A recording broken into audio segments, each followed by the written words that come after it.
Hello charm, स्वागत है आपका इस न्यू वीडियो में। एंड इन दिस वीडियो हम इसे डिस्कस करेंगे most important questions of chapter number 10 of Indian economy, and that is comparative development experiences in of India and it's neighbours. ठीक है, तो ये काफ़ी इंपॉर्टेंट चैप्टर है क्लास 12th इंडियन इकोनॉमी का। इसके मोस्ट इंपॉर्टेंट क्वेश्चन की तरफ बढ़ते हैं। क्वेश्चन नंबर 1 है, state the common feature in the development strategy in India, China and Pakistan during 1950-1990। तो तीनों ही कंट्रीज़ ने 5 year plan, that is economic planning को इंपॉर्टेंस दी थी। ठीक है, क्वेश्चन नंबर 2 है, state the 2 indicators of human development. तो पहला है लाइफ एक्सपेक्टेंसी एट बर्थ। यहाँ पे 2 इंडिकेटर्स पूछे हैं, हमने एक लिखा है। पहला है human development index and life expectancy at birth. ठीक है, तो ह्यूमन डेवलपमेंट इंडेक्स में होता है स्कूल, ठीक है, ईयर ऑफ लर्निंग,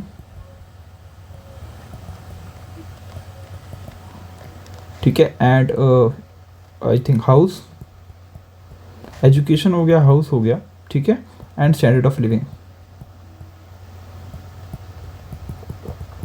हम इसको डिटेल में एक बार डिस्कस कर लेंगे। ठीक है, अभी मुझे थोड़ा याद नहीं आ रहा है कि इसमें एक और फैक्टर होते हैं, मतलब प्रॉपर एक चार्ट होता है, तो चार्ट आपके सामने मैं प्रेजेंट कर दूंगा। अगर ऐसा क्वेश्चन आता है तो आप वहाँ से कर सकते हैं।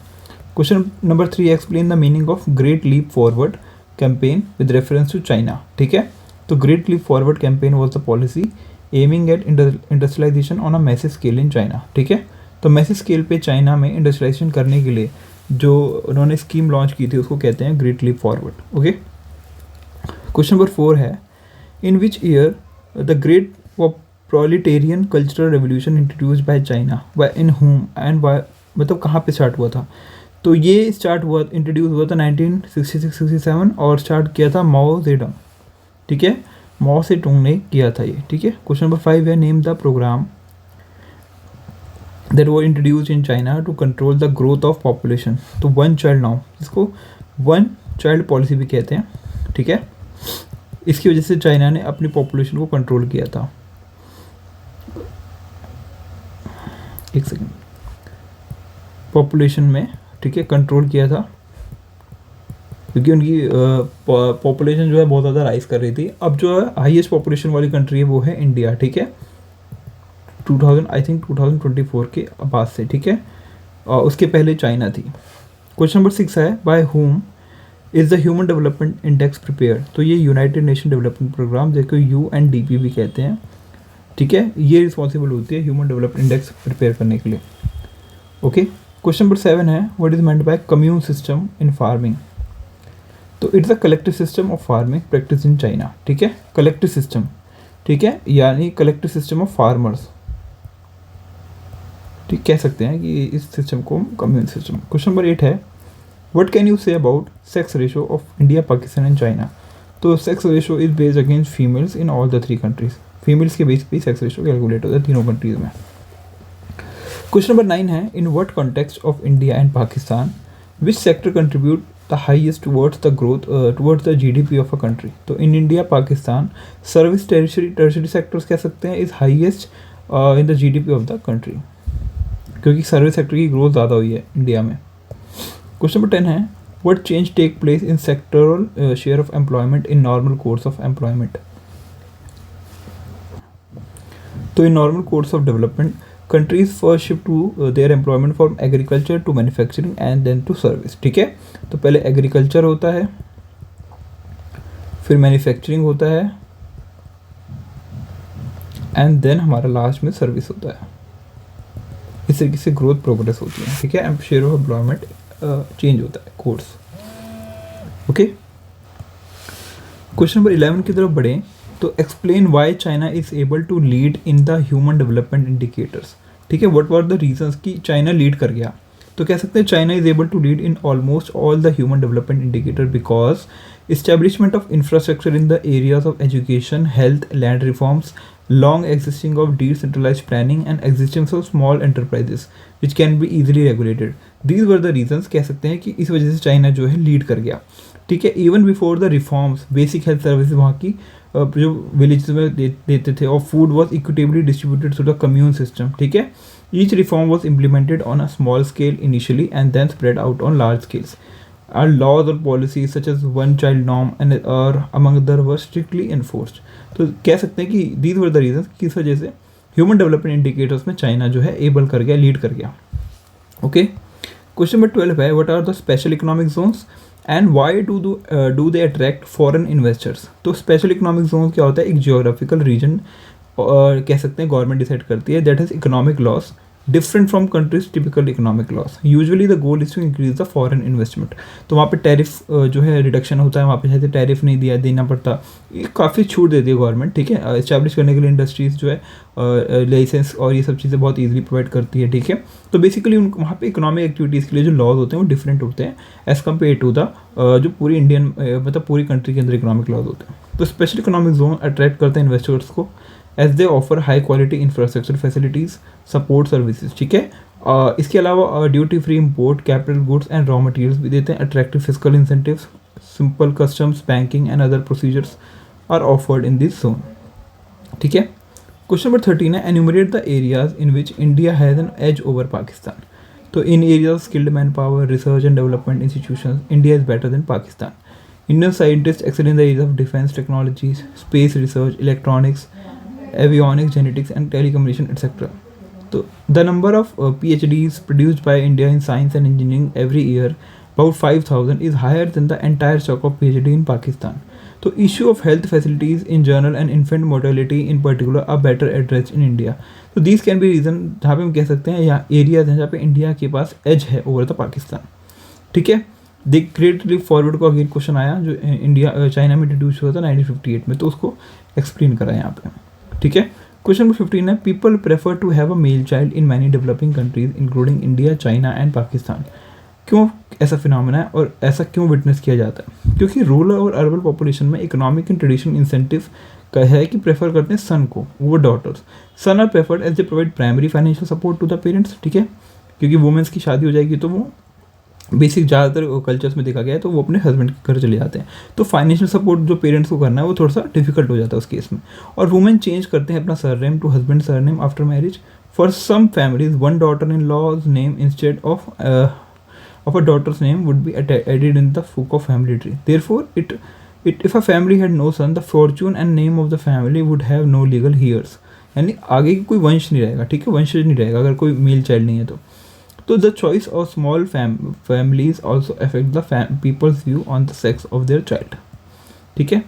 यहाँ पे क्वेश्चन है write a brief note on SAARC, south east Asian association of regional cooperation, इसका फुल फॉर्म है और एस्टैब्लिश 8 दिसंबर में हुआ था 1985 में। Cooperation among the members the fields of agriculture, health, population control, anti terrorism, rural development, science and technology and narcotics and control Afghanistan, Bangladesh, Bhutan, India, Maldives, Nepal, Sri Lanka and Pakistan are its members. तो ये form हुआ था टू प्रपोजल ऑफ ज़ियाउर उर रहमान, ठीक है, then president of Bangladesh. Its headquartered in Kathmandu, okay. Kathmandu हमारे नेपाल के अंदर, ओके।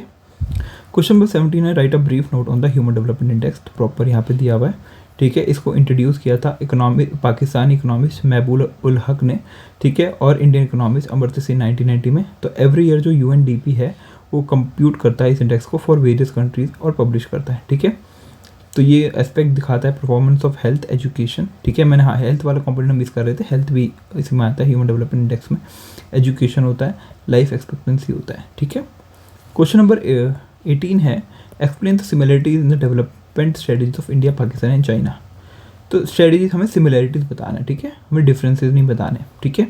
तो all the 3 countries started planning their development strategy in similar ways, ठीक है। प्लानिंग 5-year प्लान लाए थे। इंडिया और Pakistan adopted similar strategies such as creating a large public sector and raising public expenditure and social development. 1980s तक all the countries had similar growth rates and per capita income, ठीक है। उसके बाद economic reform took place in all the 3 countries. Reform started in India in 1991, China में 1978 में और पाकिस्तान में 1988 में। ये economic policy liberalisation, privatisation, globalisation वो रिफॉर्म्स हैं।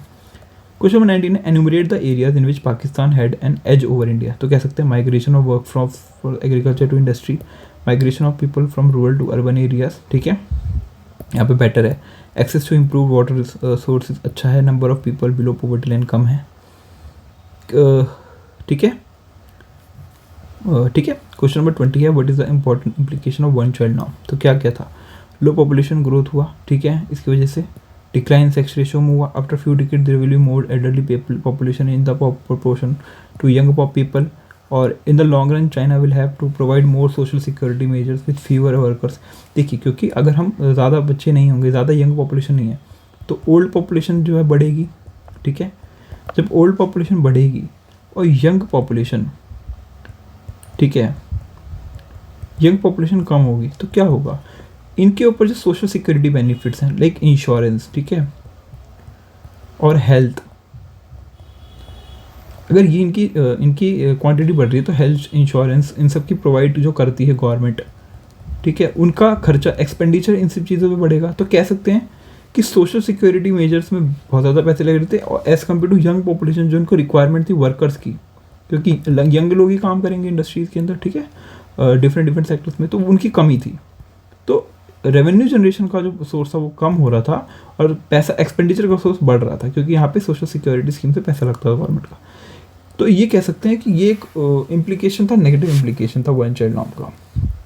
क्वेश्चन नंबर 21 कहता है evaluate the various factors that led to the rapid growth in economic development in China. NCERT question है. तो China initiated the implementation of economic reforms in 1978 without any compulsion of world bank and IMF. इन्होंने अपने आप ही launch कर दिया था, ठीक है, without any compulsion of world bank और IMF. सेकेंड है China established infrastructure in the field of health education. तो इनको इफेक्टिवली हेल्प किया in improving social and economic indicators में. चाइना ने इम्प्लीमेंट किया था लैंड रिफॉर्म्स को, जिससे इंक्रीज हुई इनकी productivity. Long existence decentralise planning था और size of individual enterprise was kept small, ठीक है. क्वेश्चन नंबर 22 है give one reason for the slow growth and re emergence of poverty इन पाकिस्तान. तो परसेंटेज ऑफ पुअर 40% थे पाकिस्तान में ड्यूरिंग 1960 और उसको रिड्यूस कर दिया गया 25% इन 1980s और स्टार्टेड गोइंग अप इन 1980. तो cause of slow down of growth and re emergence of poverty are given below. तो agricultural growth was not result in the of technology and improvement. Pakistan में considerable part of foreign exchange came from remittances from Pakistani workers in the Middle East. और पाकिस्तान में there is more dependence on foreign borrowing, increasing difficulty in paying back to, और ठीक है, पे back, ठीक है, ये आई थिंक लोन है, ये पे बैक द लोन, ठीक है. Inadequate infrastructure for manufacturing sectors, ठीक है. यहाँ पे लिखा है write a short note on ASEAN and BRICS. तो इसके ऊपर हमने शॉर्ट नोट दिया है, आप इसको रीड कर सकते हैं, ठीक है, इसका स्क्रीनशॉट भी ले सकते हैं. Why are regional economic planning formed, क्यों होता है, तो इसका आंसर है क्यों होता है, ठीक है. अगर मैं आपके सामने हर आंसर पढ़ूंगा तो थोड़ा डिफिकल्ट होगा, मेरे साथ वीडियो ज़्यादा बड़ा हो जाएगा, इस वजह से आप खुद भी इसको रीड कर सकते हैं. डिफाइन लिबर्टी इंडिकेटर्स और give some examples of liberty indicators. तो लिबर्टी इंडिकेटर्स क्या आते हैं, जिसमें रिप्रेजेंट करते हैं degree of civil and political freedom to individual in a country.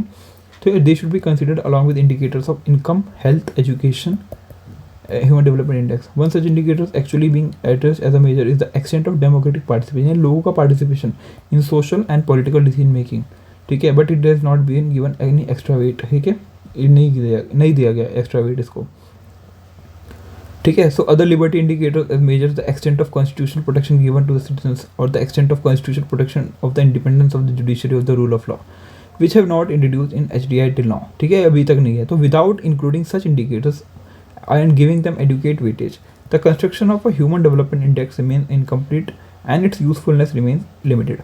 तो इस वजह से कह सकते हैं कि लिबर्टी इंडिकेटर्स क्या क्या होते हैं, बट कुछ कॉम्प्लिकेशन है उसको भी हम सॉल्व करना चाहिए और कुछ चीज़ें हैं लिबर्टी इंडिकेटर्स में जिनको हमें इंक्लूड करना चाहिए. तो इसी तरीके से मैंने सारे क्वेश्चंस आपके सामने पुट कर दिए हैं, ठीक है. NCERT के भी इंपॉर्टेंट क्वेश्चंस हैं, प्रीवियस ईयर क्वेश्चंस हैं जो कि एग्जाम्स में डायरेक्टली पूछ सकता है एग्जामिनर आपसे. तो 2025 के बोर्ड्स के लिए इकोनॉमी के लिए आप वन सब सोल्यूशन मान के चलिए कि हमारा चैनल रहेगा. आप इकोनॉमी के लिए कोई भी वीडियो यहाँ से देख सकते हैं, आपको हेल्प करने वाला है, ठीक है. आपके सामने मैं एक बार क्वेश्चंस को थोड़ा वेट दे रहा हूँ ताकि चॉप करके आप यहाँ से स्क्रीनशॉट ले सकते हैं. मल्टीपल चॉइस क्वेश्चंस की बात करें तो कुछ क्वेश्चंस हम आपके साथ डिस्कस करते हैं. पहला क्वेश्चन है for the purpose of development which type of economic system is followed in China, mixed, socialist, capitalist, none of the. इसमें सोशलिस्ट इकोनॉमी फॉलो की थी उन्होंने. China introduce GLF policy 1958 which stands for great leap forward, great leap faster, great leap forward, grand leap forward, none of the. इसका answer है great leap forward, ठीक है. In the 1950-1960, Pakistan introduced a variety of regulated policy reform, which include direct import control, tariff protection for manufacturing, direct export control. तो इसका answer है both A and B, ठीक है. ये इसने नहीं किया था, इसका मैंने आंसर भी यहाँ पे दिया आपको. Which one of the following countries has highest growth rate of population, India, China, Pakistan और नन ऑफ द। तो पाकिस्तान की जो ग्रोथ है पॉपुलेशन में सबसे ज़्यादा है, ठीक है, highest rate of growth rate कह सकते हैं। सबसे ज़्यादा तो चाइना और इंडिया में है, बट ग्रोथ मतलब रेट ऑफ ग्रोथ बोल रहे हैं ना, उसकी बात कर रहे हैं, तो पॉपुलेशन पाकिस्तान में ज़्यादा है। Which of the following country has highest density of population, India, China, Pakistan. तो इंडिया की डेंसिटी ऑफ पॉपुलेशन, यानी डेंसिटी ऑफ पॉपुलेशन मतलब एक छोटे से एरिया में कितनी ज़्यादा पॉपुलेशन रह सकती है, ठीक है, population, maximum population can live. तो ये इंडिया के केस में है, ठीक है, इंडिया में सबसे ज़्यादा है, यानी पर स्क्वायर किलोमीटर में कितनी, मान लीजिए चाइना के अंदर 100 रह रही है, पाकिस्तान के अंदर मान लीजिए 50-60 रह रही है, लेकिन इंडिया के अंदर यहीं पे 120 लोग रह रहे हैं, तो कह सकते हैं ना इतने ही एरिया में सबसे ज़्यादा डेंसिटी ऑफ पॉपुलेशन इंडिया की है, ठीक है। तो वही सबके मतलब वही, इसका मतलब वही है, ठीक है। यहाँ पे मैंने प्रॉपरली डेटा दिया है कि 358% का कहते हैं इंडिया में है, 193 पाकिस्तान में है। तो इसी तरीके से हमने क्वेश्चंस को आपके सामने पुट करा है, ठीक है। एक एक करके आप इसको सॉल्व कीजिए और अपने आंसर्स के साथ मैच कीजिए, ठीक है। जहाँ भी आपको डाउट होता है तो आप कमेंट सेक्शन में पिन कीजिए अपने डाउट को, और I will definitely make a video for that, okay. और आपको अगर डिटेल गाइडेंस चाहिए तो उसके लिए आप पिन कर दीजिए कमेंट में, आई विल रिस्पॉन्ड, ठीक है। सो ठीक है, वीडियो में बने रहने के लिए thank you so much guys.